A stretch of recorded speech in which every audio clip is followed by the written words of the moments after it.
Olá, mulheres! Aqui quem fala é Viviane Martinello, do Esposas que Oram. Nós estamos hoje iniciando um novo projeto com um coração muito feliz. Orações poderosas para esposas. Cubra o seu marido de bênçãos e fortaleça o seu casamento, da Sharon Jaynes, da editora Thomas Nelson Brasil. É um livro que é lançamento e ele nos foi liberado e eu creio que vai abençoar muitos casamentos. Eu peço a Deus que cada esposa que esteja ouvindo esse áudio seja tocada por essa presença preciosa e seja cheia, fortalecida de uma nova força do céu para abençoar o seu casamento. Esse livro ele vai ser feito em duas partes. A primeira nós vamos explicar algumas coisas, a autora dá alguns pareceres e depois nós vamos ter aí 30 dias de orações pelos maridos, cada dia específico. Então vamos lá? Vamos iniciar? O poder e o propósito da oração. Eu ainda consigo me lembrar de estar isolada na sala das noivas da nossa igreja um pouco antes de o organista começar a tocar para os convidados mais adiantados. Enquanto estava sentada diante de um grande espelho dourado, tentando não manchar o meu vestido, eu sonhava com o homem que receberia como marido ao final da cerimônia. Ele era tudo o que eu sempre sonhara: belo, inteligente, ambicioso e forte.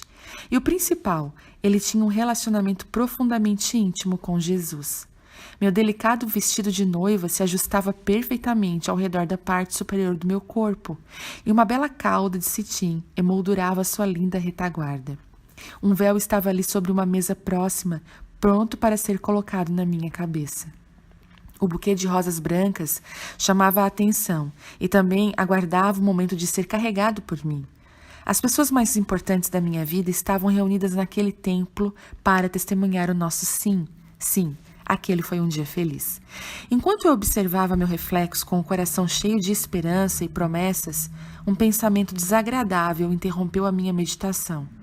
Não são todas as noivas que se sentem assim? O que poderia dar tão errado a ponto de um percentual tão elevado de casamentos terminar em divórcio? Estaria eu enganando a mim mesma? Seria eu tão diferente assim das milhares de noivas que adentraram aquele corredor antes de mim? Naquele momento eu decidi que dedicaria todas as minhas forças para fazer do meu casamento um sucesso. Não levou muito tempo para eu descobrisse que as palavras "todas as minhas forças" me seriam problemáticas. As minhas forças não eram suficientes. O conto de fadas sempre termina com um clássico e foram felizes para sempre. Porém, se nós pudéssemos ler o epílogo daquelas histórias em que as pessoas caminham de mãos dadas rumo ao pôr do sol, nós provavelmente o encontraríamos brigas diárias, decisões potencialmente divisivas e discussões furiosas espalhadas por todo o relacionamento. Os contos de fada terminam sem nos revelar a verdadeira tensão que existe em se saber quem vai lavar a louça, quem pagará as contas ou quem colocará as crianças para dormir. Eles deixam de lado a parte que trata do incômodo que passamos nos feriados com parentes, da frequência de intimidade, do impasse sobre quem vai gastar dinheiro nessa ou aquela coisa. Nós repetimos ingenuamente as palavras na alegria e na tristeza e depois ficamos chocados quando nos deparamos com o primeiro indício de tristeza que se apresenta com a sua face horrorosa. A oração pode mudar tudo. Se não for uma mulher recém-casada, você provavelmente já deve ter percebido que uma união abençoada não prospera sem muito trabalho da nossa parte. Eu ouso afirmar que nosso trabalho, mais importante como esposa, é feito de joelhos. O salmista escreveu: "Se não for o Senhor o construtor da casa, será inútil trabalhar na construção. Se não é o Senhor que vigia a cidade, será inútil a sentinela montar a sua guarda." Salmo 127:1. Somente Deus poderá proteger verdadeiramente o seu casamento e o seu marido. E Ele convida você a participar da liberação do seu poder por meio da oração por seu marido e a girar a chave que abre os celeiros de bênçãos nos céus para que elas sejam derramadas sobre a vida dele. Loise viu isso acontecer com o seu marido Alan, de forma milagrosa. Alan era um homem rude, criado por uma mãe solteira com 5 irmãos. Durante a Grande Depressão, no início da década de 1930, ele aprendeu como abrir o seu caminho ao longo da vida e se destacar no meio da humanidade com sua força e determinação totais. Casou-se aos 19 anos Teve o primeiro filho aos 20 e depois uma menina aos 24.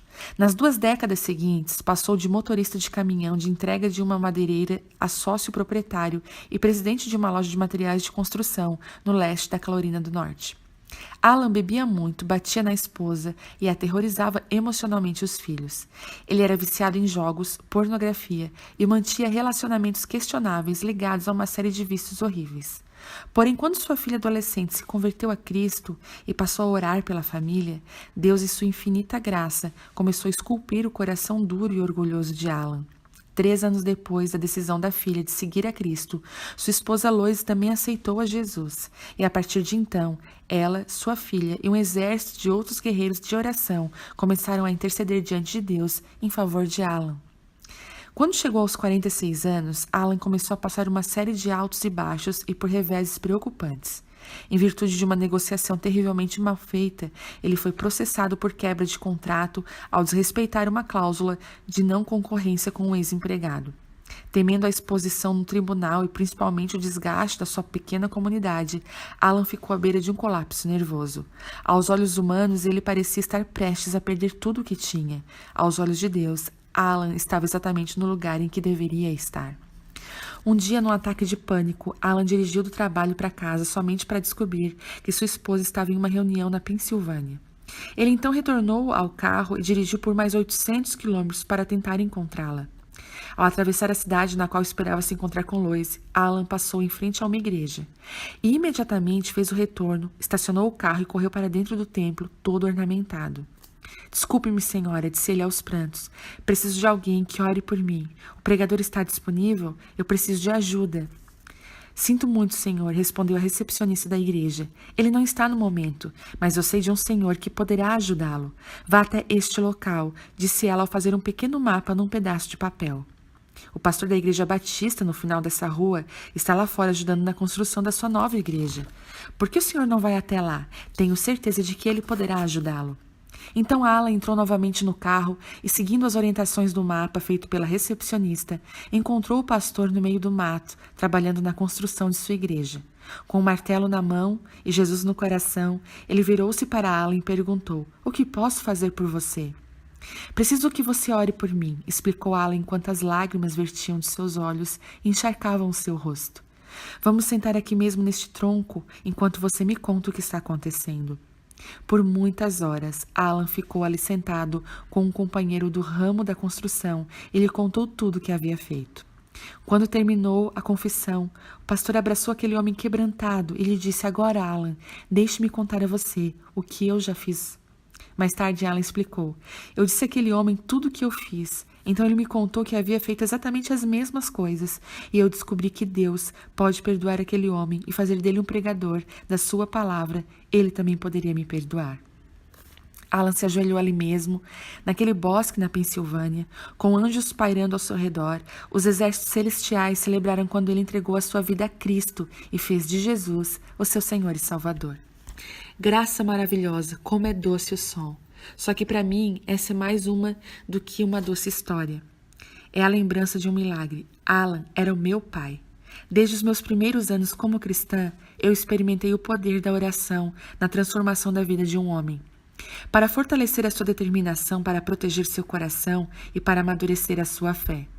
Meu primeiro encontro com a fidelidade de Deus em ouvir as nossas súplicas começou com o meu pai e continua até hoje, à medida que eu testemunho essa mudança na vida do meu marido, do meu filho e de uma série de maridos cujas vidas suas esposas clamam a Deus em oração. Como esposa, você tem o poder de abrir as comportas do céu por meio da oração em favor de seu marido. Se ele ainda não segue a Cristo, se ainda é novo na fé, ou se vive uma fé ardente e firme, a pessoa mais qualificada para orar pelo relacionamento dele com Deus é você mesma. Independentemente de onde seu marido está no trajeto entre a descrença e a fidelidade, quero incentivá-la a orar com a certeza daquilo que esperamos e a prova das coisas que não vemos. Hebreus 11:1. Porém, antes de passarmos para a oração por nossos maridos, convido a você a analisar seu papel como guerreira de oração, o poder e propósito da intercessão e as promessas da oração persistente. Começaremos analisando o primeiro casal de todas as épocas, Adão e Eva. Então Deus criou uma Ezer. No princípio, Essas duas pequenas palavras estão repletas de expectativas. E Deus não nos decepciona. Gênesis 1:1 nos diz que no princípio Deus criou os céus e a terra. E disse Deus, haja, e assim as coisas passaram a existir. Mediante a palavra do Senhor foram feitos os céus e os corpos celestes pelo sopro de sua boca. Salmo 33:6. Deus decorou o céu com o sol, a lua e as estrelas, separou os mares da terra, espalhou sementes de toda espécie no solo e liberou renovadas de pássaros no céu, enxames de insetos no ar e cardumes de peixes no mar. No sexto dia, Deus abriu todos os animais que rastejavam e fechou o seu labor com uma obra-prima. Então disse Deus, façamos o homem à nossa imagem e conforme a nossa semelhança. Domine ele sobre os peixes do mar, sobre as aves do céu, sobre os grandes animais de toda a terra e sobre todos os pequenos animais que se movem rente ao chão. Gênesis 1:26. Então, como se o autor realmente desejasse que nós entendêssemos por completo o que ocorreu durante a primeira semana da existência da Terra, ele pegou a sua pena e contou a história novamente. Em Gênesis 2:4, ele retoma a narrativa. Essa é a história das origens dos céus e da Terra no tempo em que foram criados.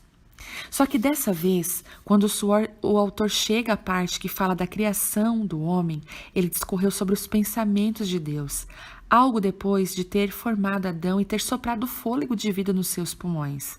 Deus se sentou, percebeu que o homem estava só e tomou uma decisão. Não é bom que o homem esteja só. Gênesis 2:18. É aí que você entra na história. Farei para ele alguém que o auxilie e lhe corresponda, declarou Deus. Assim, Deus se pôs a modelar a sua obra de arte final, o toque que coroaria a sua criação, a mulher.